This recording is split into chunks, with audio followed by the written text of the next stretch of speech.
कहते तू पराया था, लोग कहते तू पराया। ऐ मेरे यार लौट कर आजा रे, बिन तेरे जिंदगी अधूरी है। कुंदन भाई ना बजाइएगा, आंसू नहीं निकल रहे हमारे, आप ना बजाइए। आज हमें देना सर गाने थे, क्योंकि वो एक ऐसा फकीर था, ऐसा गवैया था। लखोटिया में मैं पहली बार गया, मैं बोला भैया नंबर आएगा, बोले क्यों को नहीं आया विष्णु भाई, मैं बिल्कुल नहीं, गोदी का ले जाओ थाने। मैंने प्रकाश मारे करो भाई, मस्त जोरदार तारे लगाऊंगा। ऐ मेरे दोस्त कहो ना, लौट कर आजा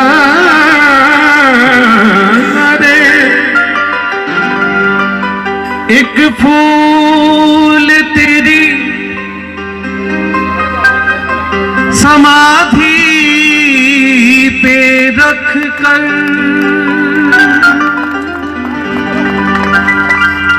पूजूंगा तुझको जिंदगी, मालिक दुआएं देंगे, मालिक दुआएं देंगे तुझको हमेशा। मेरे आंसू मेरी बेजुबानियां,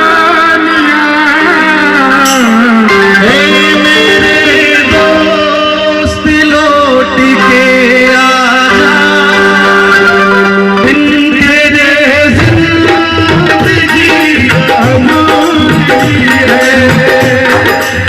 मेरे दोस्त लौट के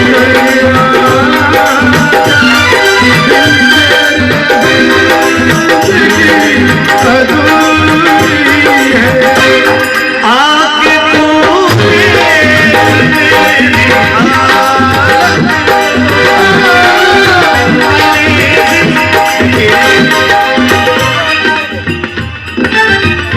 बोल दो, एक को थोड़ा इसको कम कर। हमने नहीं सोचा था कि ये दिन हमको देखने को मिलेगा, और राजस्थान के किसी भी कलाकार ने ये कभी नहीं सोचा था कि उनके लिए हम गाएंगे। आप में से बहुत सारे लोग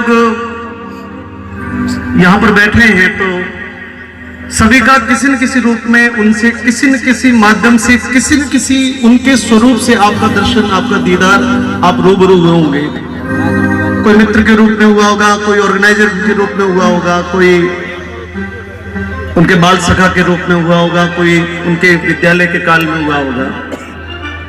हम लोग उनके जीवन के किसी न किसी पल के साक्षी लोग बैठे हैं। जब ये समाचार जब ये फैला कि वो नहीं रहे,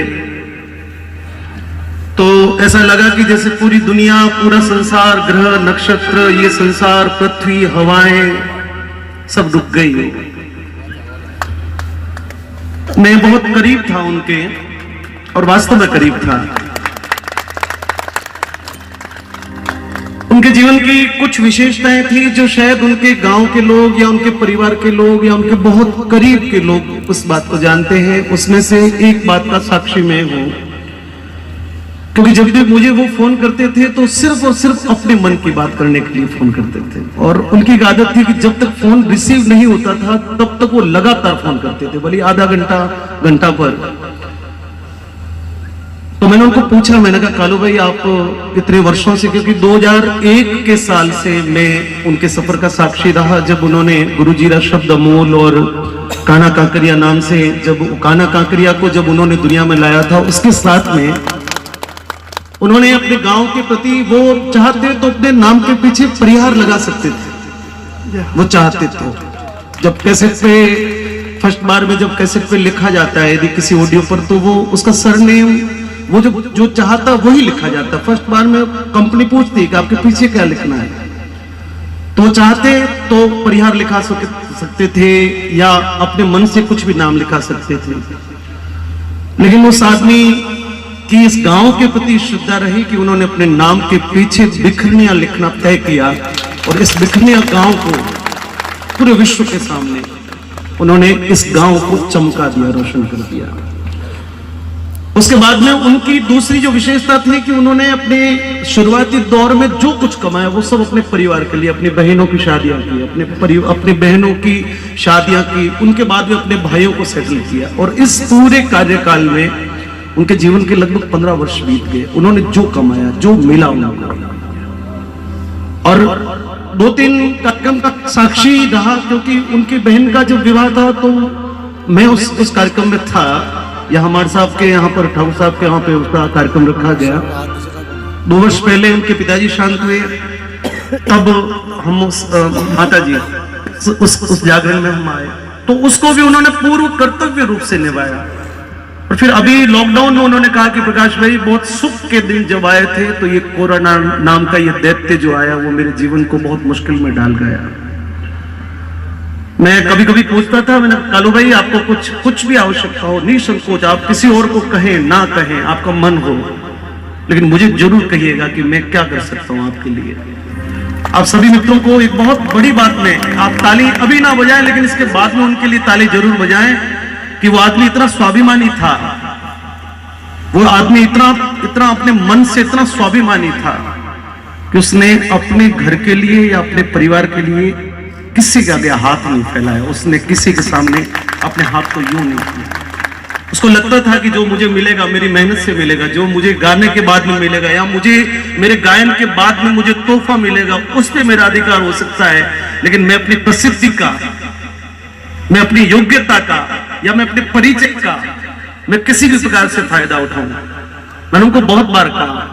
एक बार अभी लॉकडाउन में बोला गाड़ी में टायर नहीं है, मैंने कहा मैं भेज देता हूँ। बोले कि नहीं, मेरे को बहुत ज्यादा आवश्यकता पड़ेगी, जिस दिन मेरे किसी भी कार्य में मैं जब बस नहीं चलेगा प्रकाश भाई, मैं उस दिन फोन करूंगा, उससे पहले मैं इस बात को नहीं करूंगा। ये अपने आप में एक कलाकार के लिए बहुत बड़ी पूंजी होती है।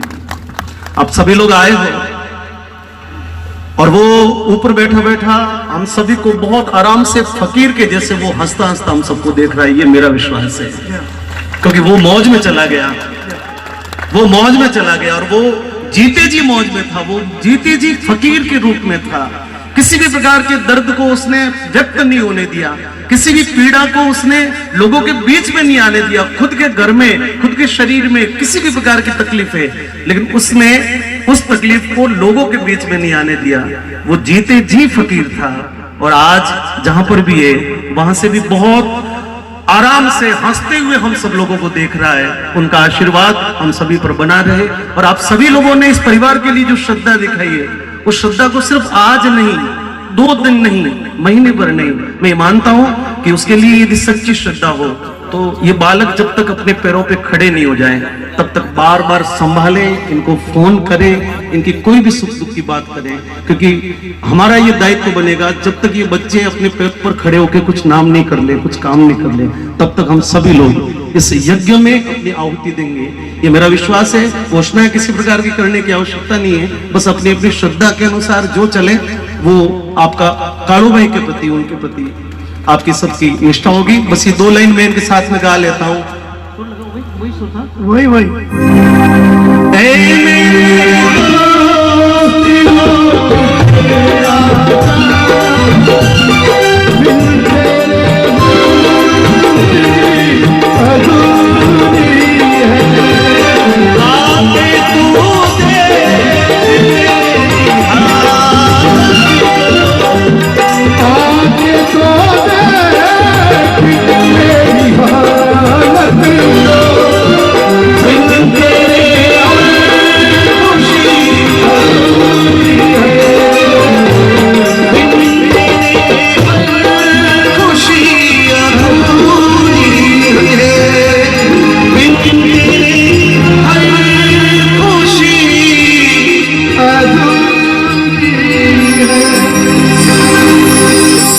सिंह जी यहाँ बैठे हैं, लाखोटिया के कार्यक्रम में आप सभी लोगों बस एक छोटी सी बात करके अपनी बात को मैं तो समाप्त करूंगा कि बहुत वर्षों तक लाखोटिया महादेव का जो राज्य स्तरीय राष्ट्रीय स्तरीय मेला होता है उसकी जो बिगनिंग है, उसकी जो शुरुआत है वो कालू भाई करते थे।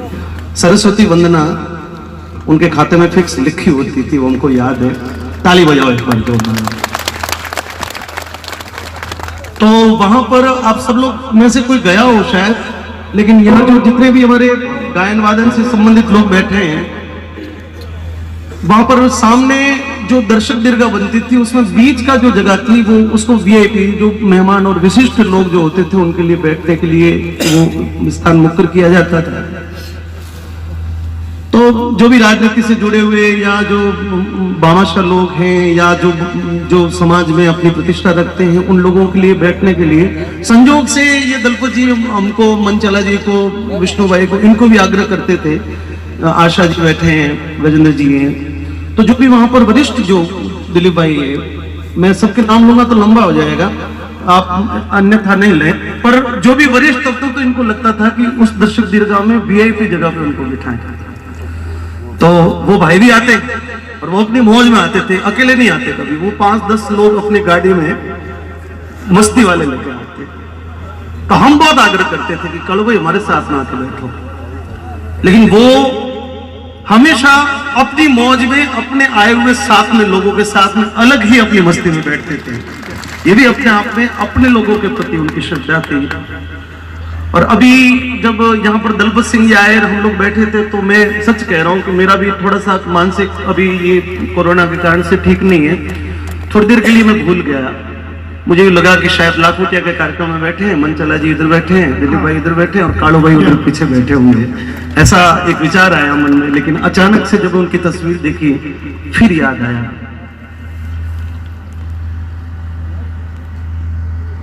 कि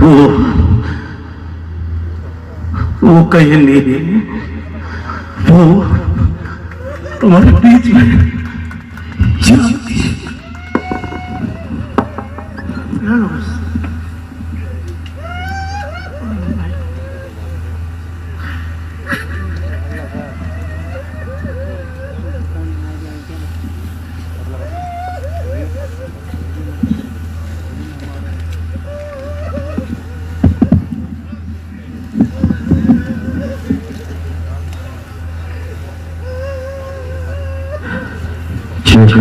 सभी हिम्मत से काम लें और हम सब भजन गायक शैली से हम मंच पर भजन गाते हैं।